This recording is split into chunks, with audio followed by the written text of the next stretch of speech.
آيات يا أولي الألباب لعلكم تتقون كتب عليكم إذا حضر أحدكم الموت إن ترك خير الوصية للوالدين والأقربين بالمعروف حقا على المتقين فمن بدله بعدما سمعه فإنما إثمه على الذين يبدلونه إن الله سميع عليم فمن خاف من موص جنفا أو إثما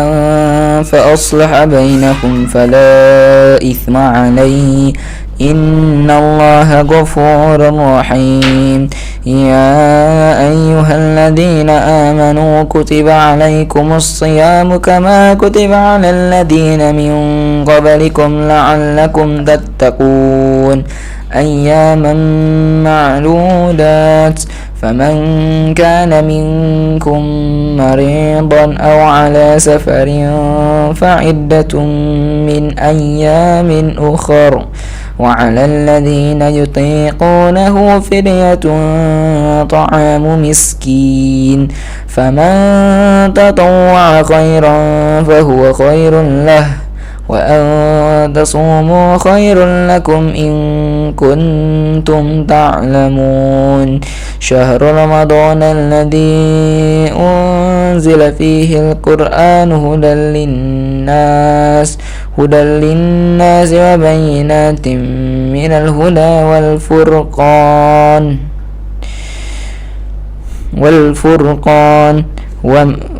فمن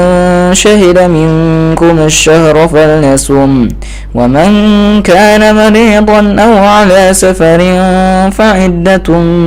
من أيام أخر يريد الله بكم اليسر ولا يريد بكم العسر ولتكملوا العدة ولتكبروا الله على ما هداكم ولعلكم تشكرون وإذا سألك عبادي أني فإني قريب أجيب دعوة الداعي إذا دعاني فليستجيبوا لي وليؤمنوا بي لعلهم يرشدون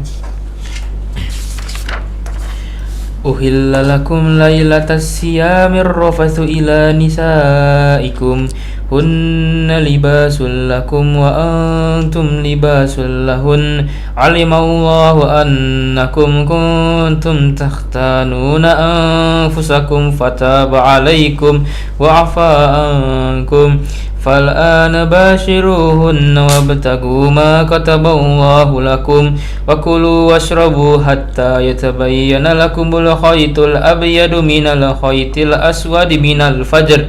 ثم أتموا الصيام إلى الليل ولا تباشروهن وأنتم عاكفون في المساجد تلك حدود الله فلا تقربوها كذلك يبين الله آياته للناس لعلهم يتقون ولا تأكلوا أموالكم بينكم بالباطل وتدلوا بها إلى الحكام لتأكلوا فريقا من أموال الناس بالإثم وأنتم تعلمون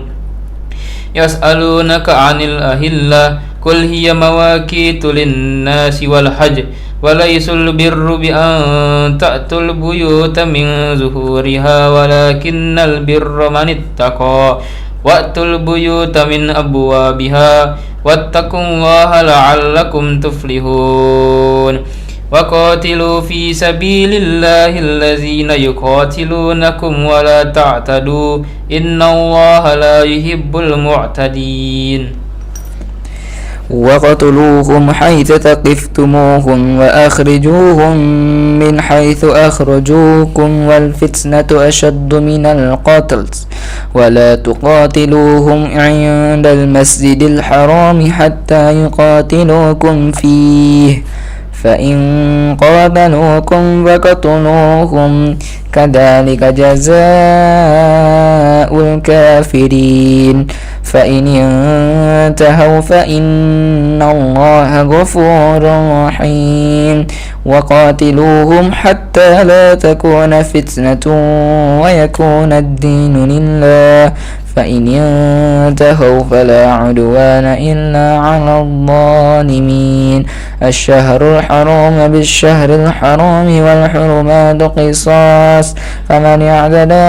فمن اعتدى عليكم فاعتدوا عليه بمثل ما اعتدى عليكم واتقوا الله واعلموا أن الله مع المتقين وأنفقوا في سبيل الله ولا تلقوا بأيديكم إلى التهلكة وأحسنوا إن الله يحب المحسنين وأتموا الحج والعمرة لله فإن أحصرتم فما استيسر من الهدي ولا تهلقوا رؤوسكم حتى يبلغ الهدي محله فمن كان منكم مريضا أو به أذى من رأسه ففدية من صيام أو صدقة أو نسك فإذا أمنتم فمن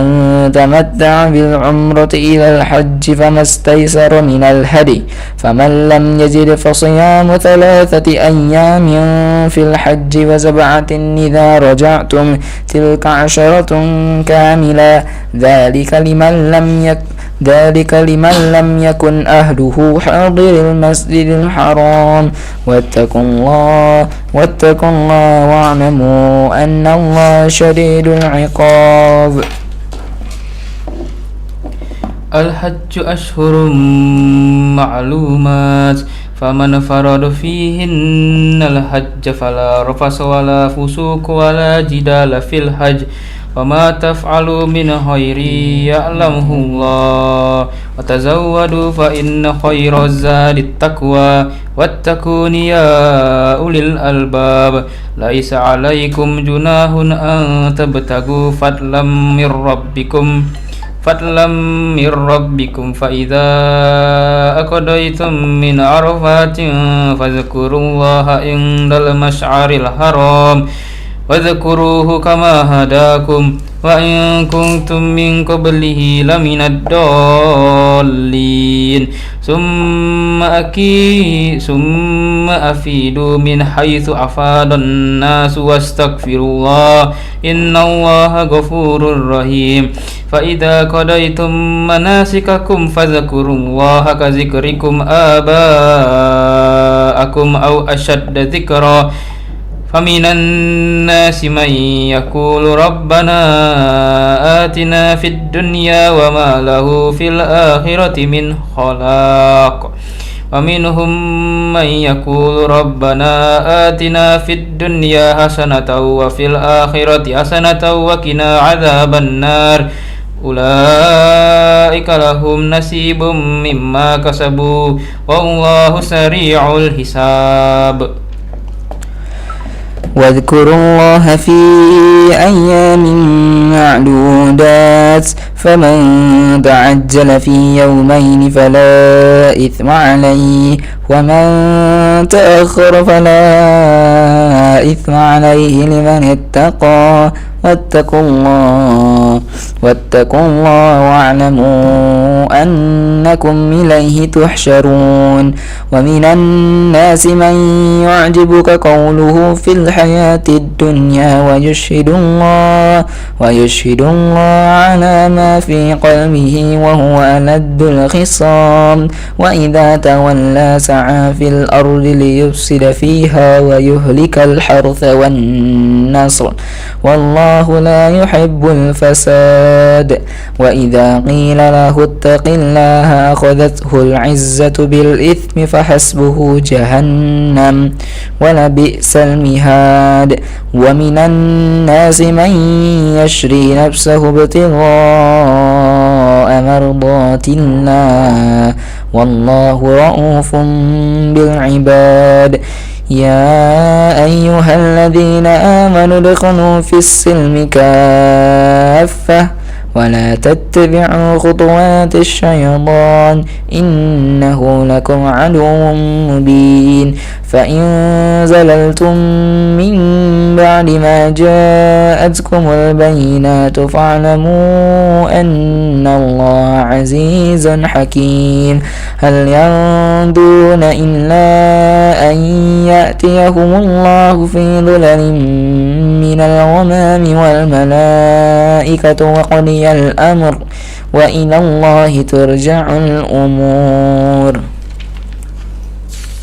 سل بني إسرائيل كم آتيناهم من آية بينة ومن يبدل نعمة الله من بعد ما جاءته فإن الله شديد العقاب زين للذين كفروا الحياة الدنيا ويسخرون من الذين آمنوا والذين اتقوا فوقهم يوم القيامة والله يرزق من يشاء بغير حساب كان الناس أمة واحدة فبعث الله النبيين مبشرين ومنذرين وأنزل معهم الكتاب بالحق ليحكم بين الناس فيما اختلفوا فيه وما اختلف فيه إلا الذين أوتوه من بعد ما جاءتهم البينات بغيا بينهم فهدى الله الذين آمنوا لما اختلفوا فيه من الحق بإذنه والله يهدي من يشاء إلى صراط مستقيم أم حسبتم أن تدخلوا الجنة ولما يأتكم مثل الذين خلوا من قبلكم مستهم البأساء والضراء وزلزلوا حتى يقول الرسول والذين آمنوا معه متى نصر الله ألا إن نصر الله قريب يسألونك ماذا ينفقون قل ما أنفقتم من خير فللوالدين والأقربين واليتامى والمساكين وابن السبيل وما تفعلوا من خير فإن الله به عليم كتب عليكم القتال وهو كره لكم وعسى أن تكرهوا شيئا وهو خير لكم وعسى أن تحبوا شيئا وهو شر لكم والله يعلم وأنتم لا تعلمون يسألونك عن الشهر الحرام قتال فيه قل قتال فيه كبير وصد عن سبيل الله وكفر به والمسجد الحرام وإخراج أهله منه أكبر عند الله والفتنة أكبر من القتل ولا يزالون يقاتلونكم حتى يردوكم عن دينكم من استطاعوا ومن يرتد منكم عن دينه فيمت وهو كافر فأولئك حبطت أعمالهم في الدنيا والآخرة وأولئك أصحاب النار هم فيها خالدون إن الذين آمنوا والذين هاجروا وجاهدوا في سبيل الله أولئك يرجون رحمة الله والله غفور رحيم يسألون عن الخمر والميسر قل فيهما إثم كبير ومنافع للناس وإثمهما أكبر من نفعهما ويسألونك ماذا ينفقون قل العفو كذلك يبين الله لكم الآيات لعلكم تتفكرون في الدنيا والآخرة ويسألونك عن اليتامى قل إصلاح لهم خير وإن تخالطوهم فإخوانكم والله يعلم المفسد من المصلح ولو شاء الله لأعنتكم إن الله عزيز حكيم ولا تنكحوا المشركات حتى يؤمن ولأمة مؤمنة خير من مشركة ولو أعجبتكم ولا تنكحوا المشركين حتى يؤمنوا ولعبد مؤمن خير من مشرك ولو أعجبكم أولئك يدعون إلى النار والله يدعو إلى الجنة والمغفرة بإذنه ويبين آياته للناس لعلهم يتذكرون ويسألونك عن المهيد قل هو أذى فاعتزلوا النساء في المهيد ولا تقربوهن حتى يطهرن فإذا تطهرن فأتوهن من حيث أمركم الله إن الله يحب التوابين ويحب المتطهرين نساؤكم حرث لكم فأتوا حرثكم أنى شئتم وقدموا لأنفسكم واتقوا الله واعلموا أنكم ملاقوه وبشر المؤمنين ولا تجعلوا الله أرضة لأيمانكم أن تبروا وتتقوا وتصلحوا بين الناس والله سميع عليم لا يؤاخذكم الله باللغو في أيمانكم ولكن يؤاخذكم بما كسبت قلوبكم والله غفور حليم للذين يؤلون من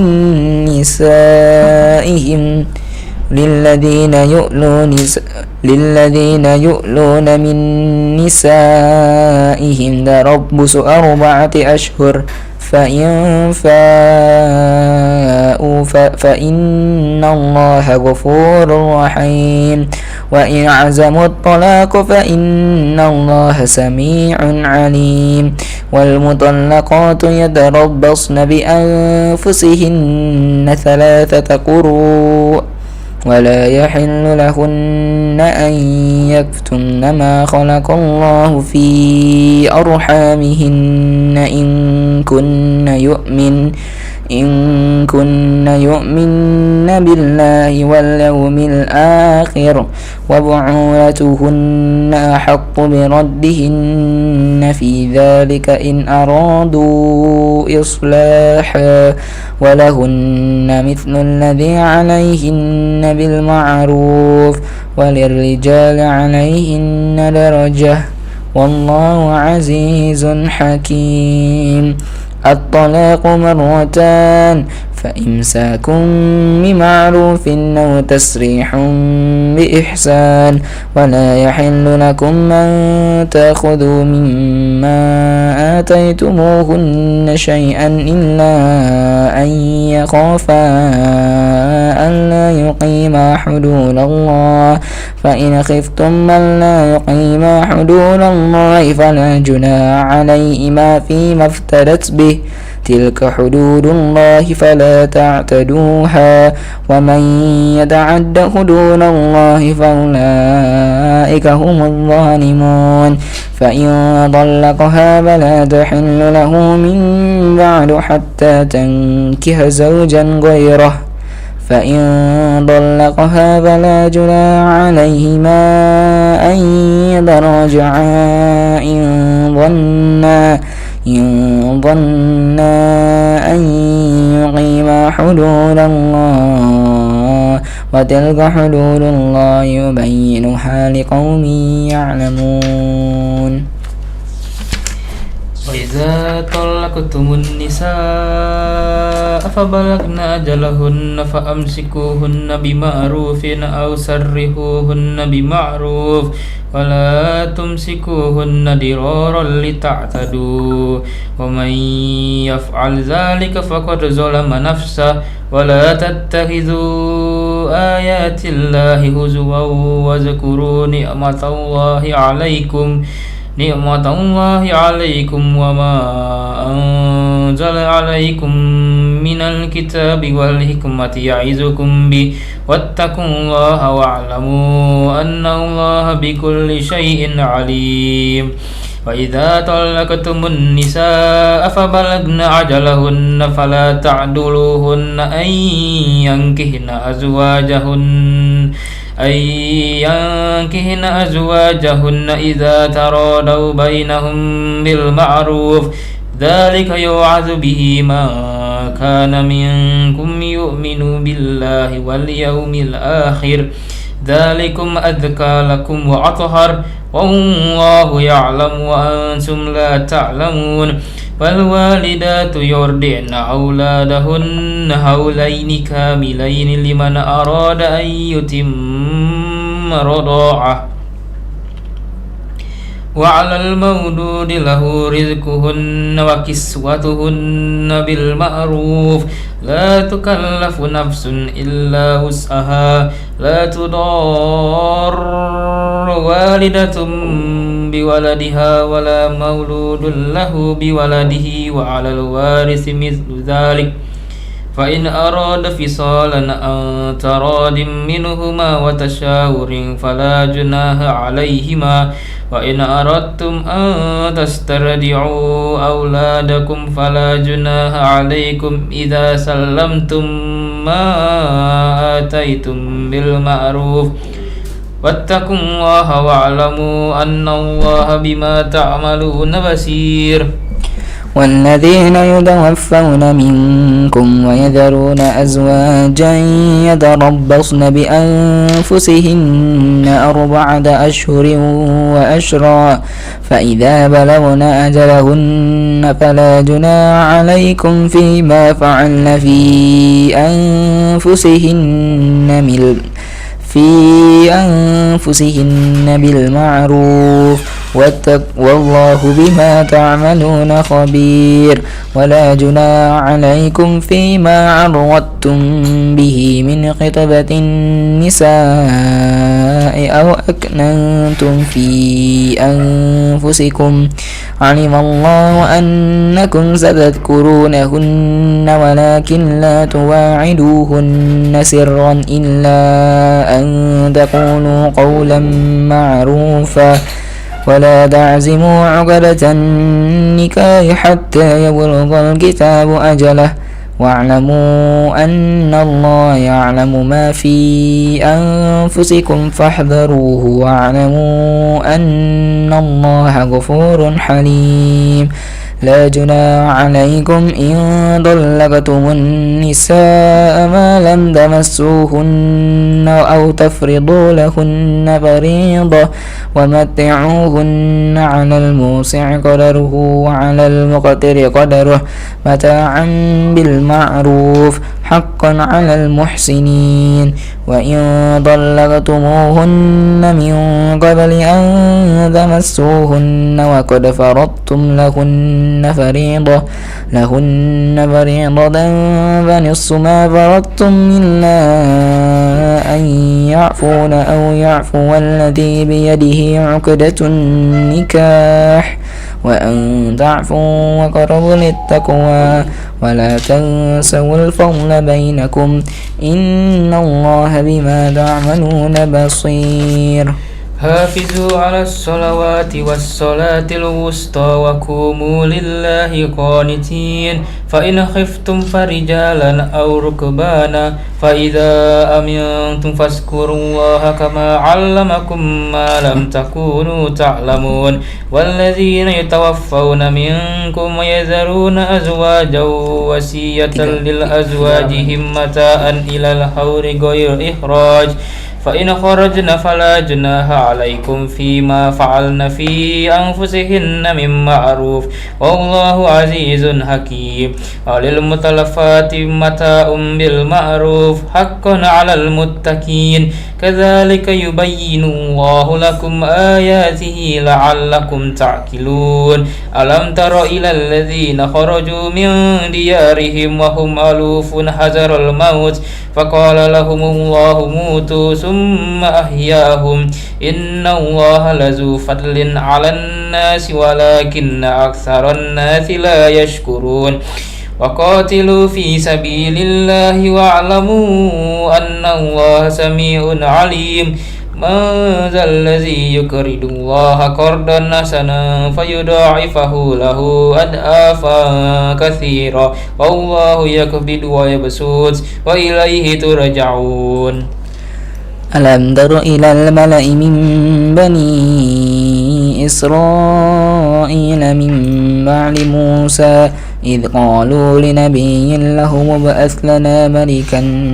نقاتل في سبيل الله قال هل عسيتم إن كتب عليكم القتال ألا تقاتلوا قالوا وما لنا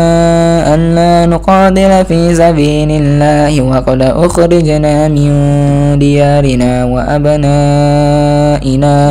فلما كتب عليهم القتال تولوا إلا قليلا منهم والله عليم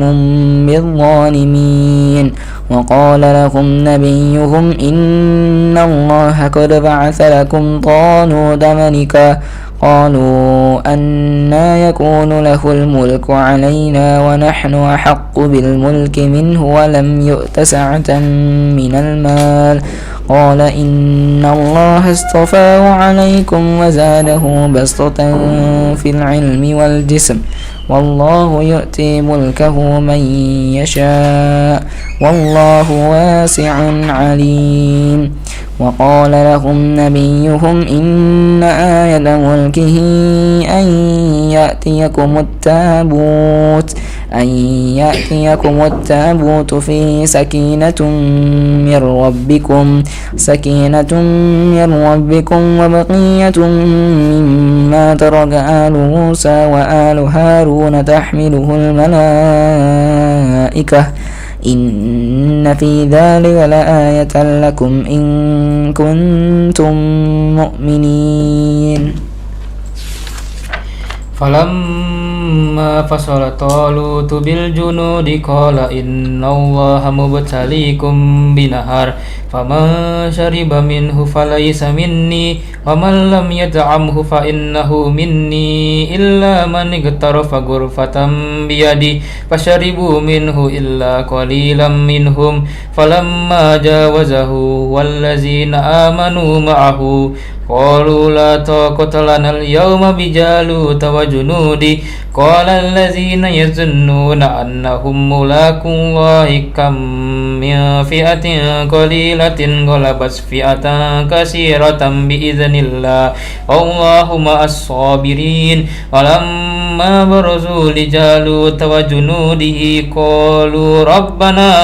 أفرغ علينا صبرا وثبت أقدامنا وانصرنا على القوم الكافرين فهزموهم بإذن الله وقتل داود جالوت وآتاه الله الملك والحكمة وعلمه مما يشاء ولولا دفع الله الناس بعضهم ببعض لفسدت الأرض ولكن الله ذو فضل على العالمين تلك آيات الله نتلوها عليك بالحق وإنك لمن المرسلين Sadaqallahul azim. Sadaqallahul azim wa sadaqallahul azim. Semoga bagi yang membaca maupun yang mendengarkan mendapatkan pahala dan juga limpahan rahmat di bulan suci Ramadan kali ini, tepatnya di hari yang ke-6 Ramadan 1447 Hijriah. Baik, terima kasih Haris dan juga Akbar ya. Ini sudah sampai satu juz. Satu juz, Masya Allah. Berarti besok juz 3 lagi ya. Lanjut ya. Insya Allah ya. Baiklah, kalau begitu Six Fams, anak-anak kita akan lanjut lagi ke aktivitas mereka selanjutnya, sholat zuhur, kemudian lanjut lagi ya, ada pesantren Ramadan ya. Oke, baiklah Six Fams, sepertinya sampai di sini kebersamaan kita untuk ke live tadarus edisi kali ini 24 Februari 2026, hari yang ke ya, Ramadan 1447 Hijriah ya. Kita akan beralih ke program acara selanjutnya. Pastikan jangan kemana-mana, pastikan tetap bersama kami di Six Radio, Radio Siar Anak Muda Palembang.